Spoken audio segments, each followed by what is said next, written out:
بسم اللہ الرحمن الرحیم۔ اگر دولت سنبھال سکتے ہو تو کسی بھی نماز کے بعد انا اعطیناک الکوثر سینے پر ہاتھ رکھ کر پڑھ لیں، ذاتی مکان، گاڑی، بے تحاشا دولت آ جائے گی۔ محترم ناظرین، آج کا قیمتی وظیفہ میں آپ کو بتانے جا رہا ہوں۔ یہ ایک خاص عمل میں آپ کے ساتھ شیئر کر رہا ہوں۔ اس وظیفے کی اتنی برکت ہے کہ آپ کے بگڑے کام سنور جائیں گے۔ آپ کا دولت کا مسئلہ ہے، لڑائی جھگڑے کا مسئلہ ہے، گھر میں تنگ دستی محتاجی ہے، گھر میں لڑائی جھگڑے بہت زیادہ ہیں، اگر کوئی بات نہیں مانتا، یا کاروبار اس میں برکت نہیں ہے، یا منافع نہیں ہے، یا کاروبار چل نہیں رہا، بس یہ ایک وظیفہ کرنے سے جو معجزات ہوں گے آپ دیکھتے رہ جائیں گے۔ اور کافی لوگ ایسے ہیں جو وظیفہ کر کے تھک گئے ہیں لیکن ان کو کامیابیاں نہیں ملتی، ان کے راستے میں اسی طرح کی رکاوٹیں ہیں، اسی طرح کی بندشیں ہیں۔ تو ان کے لیے بھی یہ عمل ہے، وہ بھی اس وظیفے کو کر لیں تو انشاءاللہ اللہ پاک ایسا معجزہ فرمائیں گے، اللہ پاک ایسا کرم فرمائیں گے کہ تمام مشکلات، تمام پریشانیاں ختم ہو جائیں گی۔ آج کے دن یہ خاص وظیفہ کیجئے۔ اس سورت کو پڑھنے والا آج تک کبھی کسی حاجت سے محروم نہیں رہا۔ اس آیت کو پڑھنے والے کو مانگنا نہیں پڑتا اور اسے مل جاتا ہے۔ میرے بھائیو، نبی کریم صلی اللہ علیہ وآلہ وسلم نے فرمایا، اے عبداللہ بن قیس، کیا میں تمہیں جنت کے خزانوں میں سے ایک خزانے کے متعلق نہ بتاؤں؟ میں نے عرض کیا، یا رسول اللہ صلی اللہ علیہ وآلہ وسلم، کیوں نہیں، ضرور بتائیے۔ تو آپ صلی اللہ علیہ وآلہ وسلم نے فرمایا، تم کہو لا حول ولا قوت الا باللہ، نہ گناہ سے بچنے کی ہمت ہے، نہ نیکی کرنے کی طاقت، مگر اللہ کی توفیق صحیح ہے۔ بخاری اور مسلم نے اس کو روایت کیا ہے۔ تو میرے بھائیو، آج کا یہ جو وظیفہ ہے، اس کو کتنی تعداد میں پڑھنا ہے، کس وقت پڑھنا ہے، اور اس وظیفہ پڑھنے سے کیا کیا فوائد آپ کو ملیں گے، آج کی اس خاص ویڈیو میں ہم آپ کو اس کے متعلق سب کچھ بتائیں گے۔ حدیث پاک صلی اللہ علیہ وسلم کا ارشاد ہے، اے لوگو، اتنی عبادت کرو جو قابل برداشت ہو، کیونکہ اللہ ثواب دینے سے نہیں رک سکتا یہاں تک کہ تم خوف عبادت کرنے سے اکتا جاؤ گے۔ اب آپ نے اس سورت کو کیسے پڑھنا ہے، کس ترتیب سے پڑھنا ہے، یہ اب طریقہ کار جان لیجئے۔ جب تک آپ کو طریقہ کار نہیں پتا ہوگا پھر عمل اثر نہیں کرتے، کچھ خاص احتیاط ہوتی ہیں۔ تو اب اس کا طریقہ کار جان لیجئے۔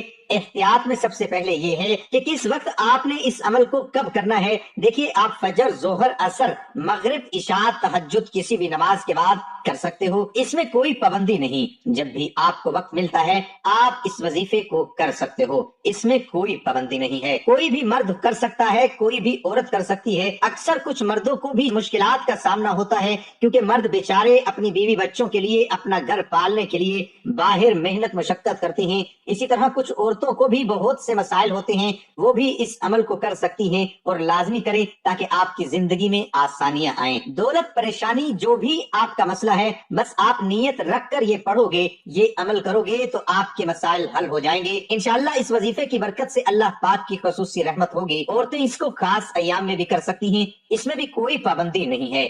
اگر آپ کوئی عمل کرتے ہیں، کوئی وظیفہ کرتے ہیں، کوئی تسبیح کرتے ہیں، اس کے فوراً بعد بھی اس عمل کو کیا جا سکتا ہے، اس میں بھی کوئی پابندی نہیں ہے۔ وقت کو مد نظر رکھ کے وظیفے کی طرف چلتے ہیں۔ اعوذ باللہ من الشیطان الرجیم، بسم اللہ الرحمن الرحیم۔ یہ وظیفے کا حصہ ہے، آپ نے لازمی پڑھنا ہے۔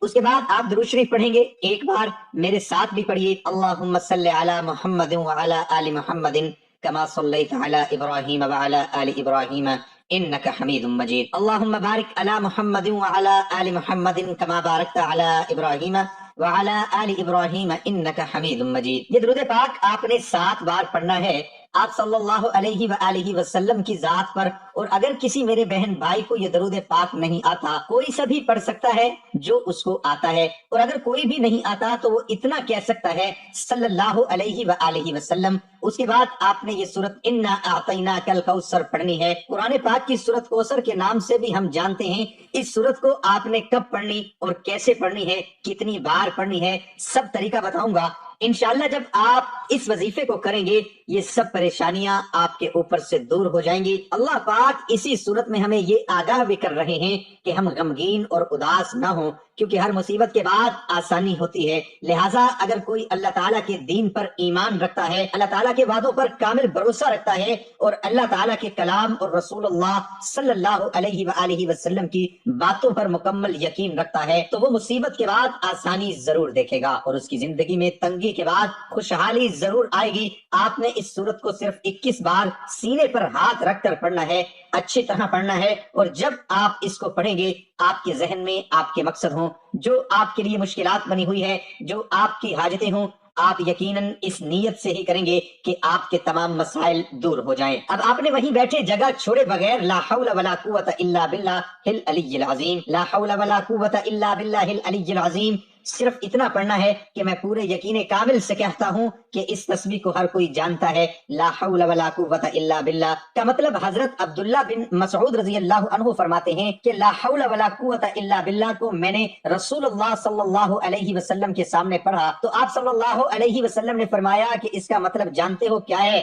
میں نے عرض کیا اللہ اور اس کے رسول صلی اللہ علیہ وآلہ وسلم خوب جانتے ہیں۔ آپ صلی اللہ علیہ وسلم نے خود ہی ارشاد فرمایا اس کا مطلب یہ ہے گناہ سے بھرنے کی طاقت نہیں مگر اللہ کی حفاظت سے، اور اللہ کی عبادت کرنے کی قوت نہیں مگر اللہ کی مدد سے، اور فرمایا جو بندہ ہر وقت استغفار کرتا رہتا ہے اللہ اس کی ہر مشکل آسان کر دیتا ہے اور ہر غم دور کر دیتا ہے اور ایسی جگہ سے روزی دیتا ہے کہ جہاں سے اس کا گمان بھی نہیں ہوتا۔